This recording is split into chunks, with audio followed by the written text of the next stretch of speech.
नमस्ते और जोहार दोस्तों, आप सभी कोई कैसे हैं। आशा करते हैं आप लोग अपने अपने घरों में सुरक्षित होंगे और अपना ध्यान दे रहे होंगे। तो आज मैं फिर एक नए सेशन के साथ आपके समक्ष उपस्थित हुआ हूं। तो आज का जो सेशन है वो 8 और 9 तारीख का करंट अफेयर से रिलेटेड है, ठीक है। क्योंकि मैं इन 8 तारीख का करंट अफेयर मैं आप लोगों को नहीं दे पाया था, लेकिन इसलिए मैं आज का जो सेशन के साथ ही मैं 9 तारीख और 8 तारीख दोनों का करंट अफेयर को एक साथ आपके सामने प्रस्तुत करने का प्रयास कर रहा हूं। तो हर एक चीज़ को एक्सप्लेनेशन के माध्यम से मैं आप लोगों को समझाऊंगा। तो ज़्यादा देर ना करते हुए आज के सेशन को शुरू करते हैं। तो सबसे पहला करंट अफेयर है, आप लोगों को दिख रहा होगा, संयुक्त राष्ट्र अर्थात यूएन शॉर्ट फॉर्म में की एक रिपोर्ट के अनुसार दुनिया भर के प्रतिवर्ष अनुमानतः कितने प्रतिशत खाद्य उत्पादन बर्बाद हो जाता है। मतलब ये क्वेश्चन पूछ रहा है कि जो यूएन है उसका एक रिपोर्ट प्रस्तुत किया गया है, ये जो अनुमान के तौर पे है, और इसमें ये रिपोर्ट में ये बताया गया है कि कौन सा राष्ट्र है या फिर कौन सा शहर है जहाँ पे खाद्य पदार्थों को बहुत अधिक बर्बाद किया जाता है। तो यहाँ पे क्वेश्चन के अनुसार ये पूछ रहा है कि जो दुनिया भर में मतलब कुल टोटल कितने खाद्य पदार्थ प्रतिशत में बर्बाद होते हैं।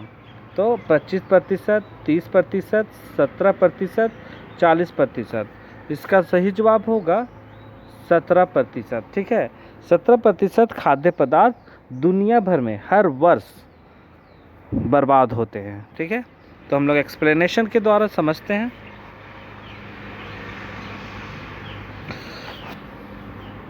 संयुक्त राष्ट्र संघ की रिपोर्ट में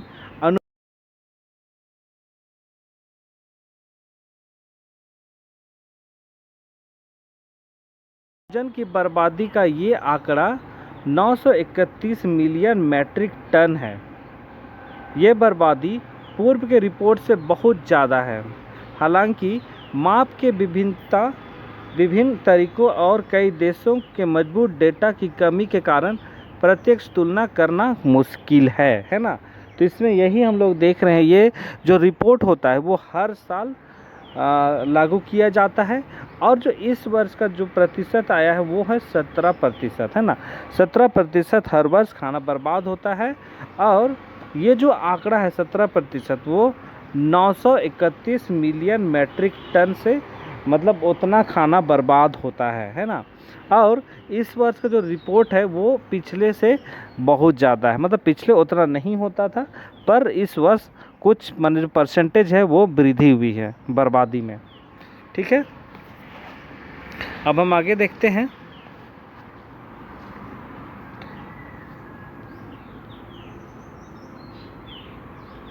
एक मिनट जी, आगे है जन औषधि दिवस। जन औषधि दिवस निम्न में से किस दिन मनाया जाता है। ये एक औषधि दिवस है, ठीक है, जन औषधि दिवस। तो वो किस दिन मनाया जाता है, ये आपसे क्वेश्चन पूछ रहा है। तो इसमें से इसका सही जवाब क्या होगा। 12 जनवरी होगा, 15 अप्रैल होगा, 7 मार्च होगा, या 20 जुलाई होगा। तो इसका सही जवाब है 7 मार्च को, ठीक है। 7 मार्च को जन औषधि दिवस मनाया जाता है। तो इसका एक्सप्लेनेशन के द्वारा हम लोग देखते हैं। 7 मार्च को देश भर में जन औषधि दिवस मनाया जाता है। इसका उद्देश्य है कि लोगों को जेनेरिक दवाओं के प्रति जागरूकता और विश्वास पैदा करना है, ठीक है। क्या उद्देश्य है, जेनेरिक दवा के प्रति जागरूकता और विश्वास पैदा करना है ना। यह दिन प्रधानमंत्री भारतीय जन औषधि परियोजना की उपलब्धियों को मनाने का दिन है। इस दिन देश में लोगों की सरकार की स्वास्थ्य सेवाओं के प्रति जागरूकता फैलाने का उद्देश्य भी मनाया जाता है ना। इसका मुख्य उद्देश्य है कि जो जेनेरिक दवा जो होता है ना, जैसे आप लोग दवाई दोस्त सब हो गया, ये सब में जेनेरिक दवा मिलता है, ठीक है। जेनेरिक दवा वो जो अन्य दवा होते हैं वो उससे 70% लगभग कम होता है, मतलब रेट है ना, इसका दाम कम होता है और इसका काम वही है जो महंगे दवाइयाँ होती हैं उनका भी सेम काम होता है। तो इस दिवस मनाने का उद्देश्य है कि ये जो जेनेरिक दवा है उसके प्रति जागरूकता फैलाना है और विश्वास पैदा करना है, और इसके माध्यम से सरकार के द्वारा जो भी स्वास्थ्य सेवाएं दी जाती है उनके भी जागरूकता फैलाना है, उसके बारे में हम लोगों को बताना है। आगे है केंद्रीय प्रदूषण नियंत्रण बोर्ड CPCB है ना, ने देश के 112 शहरों, माफ कीजिएगा, 112 सबसे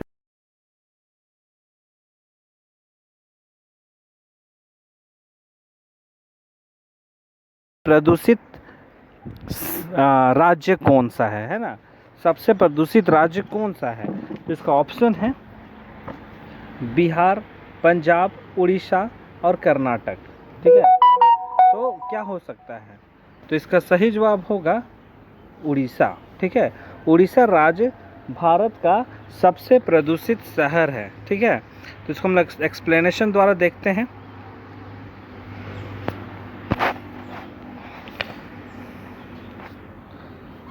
केंद्रीय प्रदूषण नियंत्रण बोर्ड ने देश के 112 सबसे प्रदूषित स्थलों में ओडिशा को पहला स्थान दिया है। CPCB ने उत्तर प्रदेश को दूसरा, दिल्ली को इस सूची में तीसरा नंबर मिला है।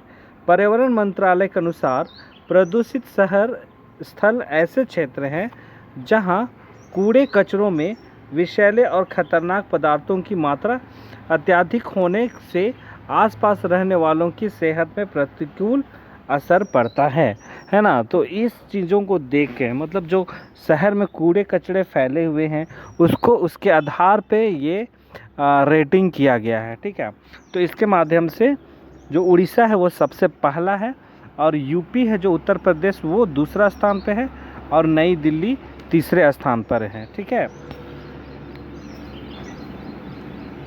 अगला है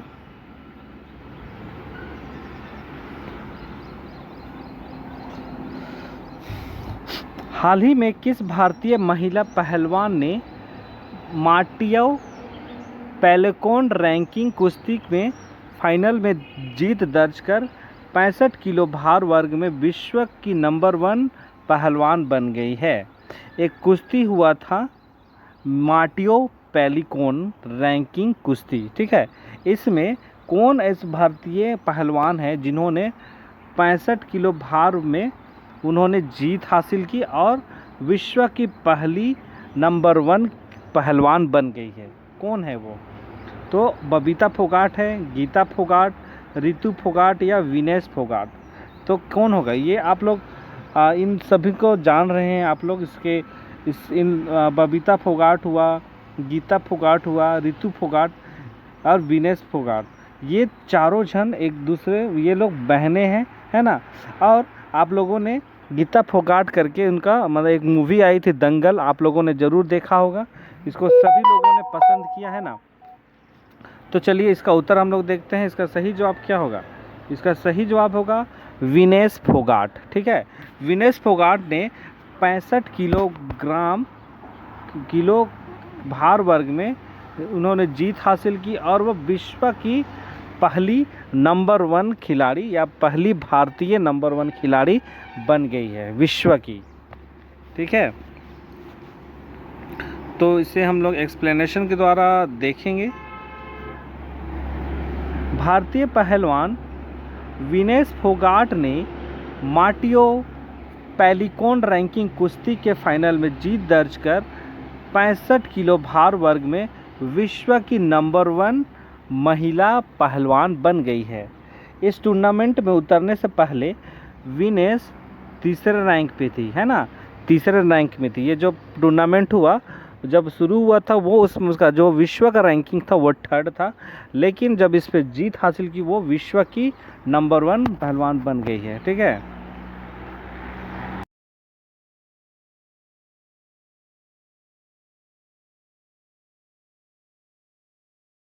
तब माफ़ कीजिएगा ग्रामीण भारत की 1 मिलियन महिलाओं की सहायता के लिए गूगल ने किस नए प्लेटफॉर्म को लॉन्च किया है? कौन सा होगा इसका सही जवाब? इसमें लगभग 1 मिलियन महिलाओं की सहायता के लिए, मतलब उद्योग जगत के लिए, ठीक है, उद्योग जगत में सहायता के लिए कौन सा होगा? विमेन शक्ति, विमेन शक्ति नायक, women will web, women vision web. तो इसका सही जवाब क्या होगा? इसका सही जवाब होगा विमेन विल वेब, ठीक है। तो ये एक गूगल ने एक प्लेटफॉर्म लॉन्च किया है 1 मिलियन महिलाओं के लिए, है ना, वो भी ग्रामीण महिलाओं के लिए। तो इसको हम लोग देखते हैं। गूगल ने हाल ही में women will web platform launch किया है जो ग्रामीण महिला उद्यमियों को कम्युनिटी सपोर्ट, मेंटरशिप, एक्सलेरेटर प्रोग्राम की मदद करेगा। ये अंग्रेजी और हिंदी भाषाओं में होगा। गूगल के सीईओ पिचाई के अनुसार इसे खास तौर पर उन महिलाओं के लिए तैयार किया गया है जो एंटरप्रेन्योरशिप करना चाहती हैं, है ना। गूगल ने इसे वर्चुअल गूगल फॉर इंडिया कार्यक्रम के तहत लॉन्च किया है। तो इस कार्यक्रम में जो 1 मिलियन महिलाएं जो होंगी, है ना, वो भी ग्रामीण क्षेत्र की, उन लोगों को उद्योग में विकास के लिए, उनका जो उद्योग होगा उसको विकास के लिए, उसका सपोर्ट के लिए ये प्रोग्राम लॉन्च किया गया है। ये गूगल के द्वारा लॉन्च किया गया है।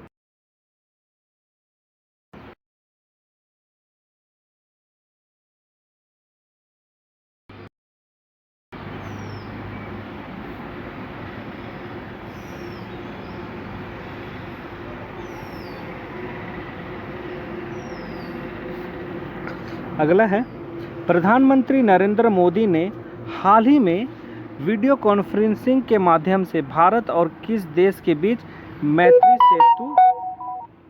मैत्री सेतु का उद्घाटन कर दिया है? ठीक है, कौन सा ऐसा देश है जहां पे प्रधानमंत्री मोदी जी ने मैत्री सेतु का उद्घाटन किया है? तो बांग्लादेश होगा, नेपाल, चीन, पाकिस्तान। तो इसका सही जवाब क्या होगा? इसका सही जवाब होगा बांग्लादेश, ठीक है। बांग्लादेश में जो एक, इसको हम लोग एक्सप्लेनेशन के माध्यम से समझते हैं।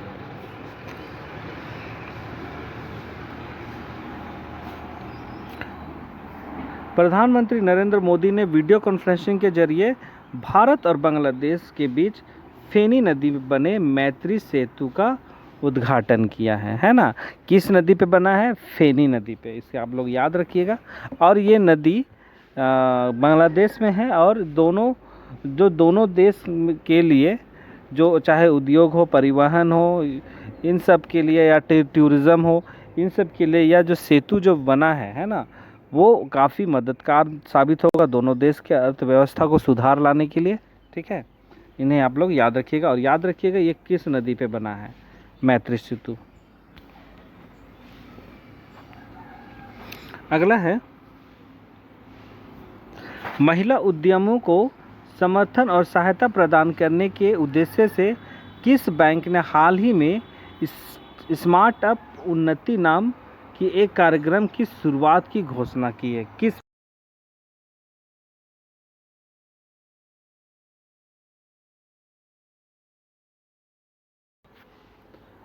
HDFC बैंक, ठीक है। HDFC बैंक ने महिला उद्यमियों के लिए, उनकी मदद के लिए, आर्थिक मदद के लिए, उनके लिए एक कार्यक्रम लॉन्च किया है। उसका क्या नाम है? उसका नाम है स्मार्टअप उन्नति, ठीक है। ये जो प्रोग्राम लॉन्च किया उसको भी याद रखिएगा, और किस बैंक ने किया है उसको भी आप लोगों को याद रखना है, ठीक है। इसमें कहता है कि महिला उद्यमों को समर्थन और सहायता प्रदान करने के उद्देश्य से HDFC बैंक ने हाल ही में स्मार्टअप उन्नति, ठीक है, के नाम से एक कार्यक्रम की शुरुआत की घोषणा की है। इसके तहत HDFC बैंक की डोमेन विशेषज्ञ एवं वरिष्ठ महिला कर्मी आगामी 1 वर्ष में महिला उद्यमों को परामर्श सेवाएं प्रदान करेगी, ताकि उनके उन्हें अपने लक्ष्य को पूरा करने में सहायता प्रदान की जा सके। ठीक है, और ज्ञात हो कि यह कार्यक्रम बैंक के केवल मौजूदा ग्राहकों के लिए है। मतलब इस जो कार्यक्रम चल रहा है इसका फ़ायदा उठाने के लिए हर एक महिलाओं को इस बैंक से जुड़ना पड़ेगा। ठीक है, और जो उस बैंक में बने हुए हैं, जो उस बैंक के कस्टमर हैं, जो भी उद्यमी महिलाएं हैं जो इस बैंक से जुड़े हुए हैं, उन लोगों को ये कार्यक्रम से काफ़ी मदद मिलेगी, काफ़ी फ़ायदा मिलेगा। तो क्या है प्रोग्राम का नाम? स्मार्टअप उन्नति। और कौन सा बैंक? HDFC bank. ठीक है, अगला क्वेश्चन है, PV सिंधु ने Swiss open super badminton tournament में कौन सा पदक हासिल किया है? एक टूर्नामेंट हुआ जिसका नाम है Swiss open super badminton tournament, जो PV सिंधु ने जीता है। और जीता तो नहीं, मतलब इसमें कौन सा पदक उन्हें मिला है ये क्वेश्चन है। तो कौन होगा? कांस्य पदक होगा, स्वर्ण पदक, रजत पदक, या इनमें से कोई नहीं? तो इसका सही जवाब होगा रजत पदक। ठीक है, रजत पदक उन्होंने जीता है। इसे मतलब अब एक्सप्लेनेशन के द्वारा समझते हैं। इसमें कहता है कि PV सिंधु ने Swiss open super badminton tournament में रजत पदक हासिल किया है। महिला सिंगल फाइनल में सिंधु को विश्व की तीसरी वरीयता प्राप्त खिलाड़ी स्पेन की कैरोलिना मारिन, है ना, से भी याद रखना है, उसको 21-12, 21-5 से पराजित किया। सिंधु ने सेमीफाइनल में डेनमार्क की मिया ब्लिसफेल्ड, ठीक है, मिया ब्लिसफेल्ड, जिसको 22-20, 21-10 से हराया था। सिंधु 13 टूर्नामेंट के बाद पहली बार किसी प्रतियोगिता की सेमीफाइनल में पहुंची थी, है ना। तो इसमें हम लोग यही देख रहे हैं कि जो PV सिंधु है उन्होंने Swiss open super badminton tournament में उन्होंने रजत पदक जीता है। ठीक है, और उन्होंने फाइनल में तीसरी वरीयता प्राप्त स्पेन की कैरोलिना मारिन को हराया। इससे भी आप लोगों को याद रखना है। ठीक है, कैरोलिना मारिन।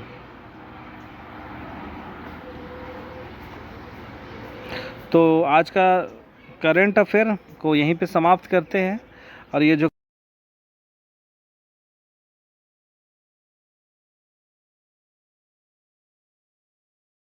नोट कीजिएगा, अगर इसका PDF चाहिए तो आप लोग ज़रूर कमेंट कीजिए, ताकि मैं आप लोगों को PDF पर प्रोवाइड कर सकूं।